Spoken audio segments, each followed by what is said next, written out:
Hey Larry, I'm looking for a really good red wine that's dark, almost black, purple, a little smoky, little fatty, bacon fatty, meaty. Hey, how about a Syrah? Nope, I don't want any Shiraz. That Australian stuff is too jammy.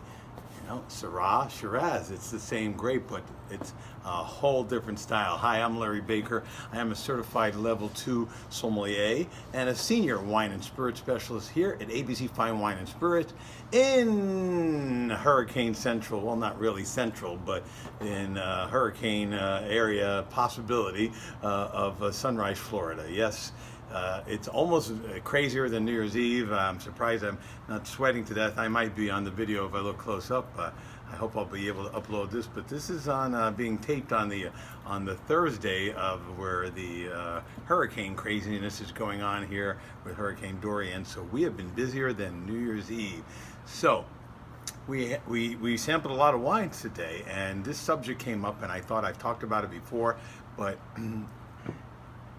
Even my wine sales manager, Paul Quaglini, who another shout out, that's the 9th shout out he got on here, never shouts out me on anything. But anyway, he will say that it is tough. He will tell wineries that it's very tough to sell Syrah in Florida. And I've heard that it's tough to sell Syrah everywhere, just like I've heard it's tough to sell Washington State wines everywhere. But I've proven them all wrong because I have a different method.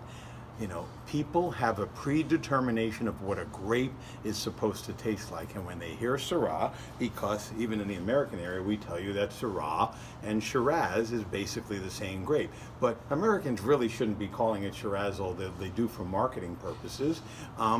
It's the Australians that call it Shiraz. And the grape is Syrah is a different expression. And depending, everybody makes Syrah. I've said over and over in Captain Washington's area, I will put up Walla Walla Washington Syrah. Washington Syrah as the #1 grape in the #1 state, in the #1 place for making wine. They do great grapes. I've tasted Malbecs, Carmenere. I've tasted great Cabernet, Merlot, Rieslings, Roussanne, but Syrah to me defines what Washington State wine. And because you can fool a lot of sommeliers into thinking that it's Northern Rhone Syrah like Gros Hermitage, even French people, big master sommelier, smell it, they go, I love the smell of the Rhone, but and you're giving them Walla Walla Syrah, and they can't get it. Washington Syrah is a totally different style, and you've got to get that out of your mind, just like the same people who say, I like a Cabernet or Merlot, over and over, and then you give them a taste and say, here's 2 wine, which one's the Cabernet, which one's the Merlot, and they say, this one's fruitier, and this one's lighter, and that's the Cabernet, and this one is big and dark, or that one's the Merlot rather, and the one that's big and dark is the Cabernet, and yet you show them that they're both Cabernet Sauvignon, neither one are 100% Cabernet Sauvignon, and one's from Chile and one's from America, but maybe on a wine list, both of them might be listed under the words Cabernet Sauvignon. So what's the one that you like? Do you like the lighter fruity one? Oh, then I like a Merlot. But then they can do the same thing with Merlot. It might be different from France, or different from Chile, or different from Argentina Merlot, or different from Italian Merlot. So you should get off the grapes. But the reason I do so well with Syrah and with Washington State wine, I never tell the people, I listen to the guests, what they're looking for in taste, but I never use the word Syrah. I just recommend the wine and tell them to taste it if I have it open, which I usually do, or try it out based on a recommendation. I tell them if I hear big, dark, black wine, I don't recommend an Australian Shiraz because I know that's not what they want, that jammy style. I might if somebody recommended that taste palette, but if they want that smoky, dark, scorched earth, tarry type of taste, I'm going to recommend a Syrah, but not tell them. I say, here's a red wine that I could recommend. Hopefully they won't even look at, when we're tasting, they don't look at the bottle. They just go, now that is a great, what is that, a Cab or is that a Merlot? And then I tell them Syrah, and they go, I hate Syrah, but you're liking this wine and you're buying a case, and that's what we did tonight. It was the most popular wine sold today.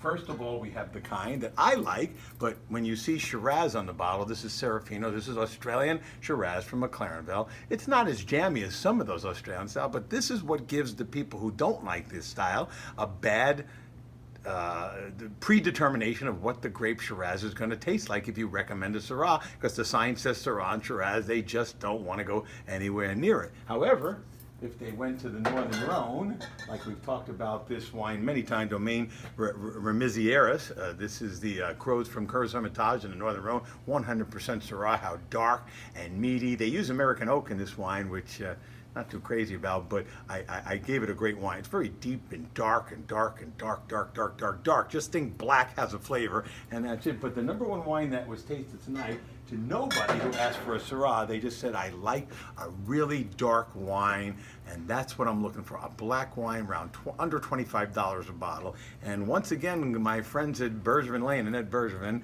out there, and when she's in Walla Walla, and I'm loving it that I see the new vintages, they're using fruit instead of from Columbia Valley Vineyard. They're starting to split it up between Columbia Valley and their Bergevin Springs Vineyard in Walla Walla that they own in their estate area. And they may be doing less production at the beginning, but the fruit is so more intense from Walla Walla. This is Columbia Valley and several vineyards, I believe. It's like 98% Syrah. I think they put a little bit of Viognier in this vintage. 2013 She-Devil Syrah, and everybody was going nuts over this wine. In fact, I gave the staff the choice of leftovers on what was left over. They had a fight over this one, and they go, that's the one I like the taste of the best, but that's Syrah. I hate Syrah. It doesn't taste jammy because Syrah is not a jammy grape, and that is why people have problems. This thing is so, they use American oak, French oak, a little bit of Hungarian oak, and the wine is got just such like a deep, dark, you know, almost scorchy, smoky smell to the wine, a little bit of meatiness to the wine. It's got black fruits all day long, a little bit of spice, but no jam, no sugarized wine, nothing that you would ever associate with the grape Syrah, but I don't represent it at that. And what can I say? Not give peace a chance? You know, give Syrah a chance, but don't ask for it by a Syrah. If you like a big, dark red wine, I will never understand anybody ever saying they don't like Syrah, because that's the darkest, probably one of the best grapes in the world. If you're a red wine drinker, there's no way you can say to me you don't like Syrah if you gave it a fair chance, unless you had that predetermination that they were all Australian jammy Shirazes. So give it another chance. For further information about either of these wines, especially that She-Devil from Washington State, Columbia Valley, $22.99, go to abcfws.com or hit me up on the website here by joining. There's many ways to recommend it, but I'm never going to tell you what the grape is. I'm just going to get you to love Syrah again, because you will. And remember, as I always say, even during a hurricane, yes, even during a hurricane, people were loading up. Wine is not for snobs. It's for everyday people like you and me. And Syrah, give it another try. I promise you'll like it.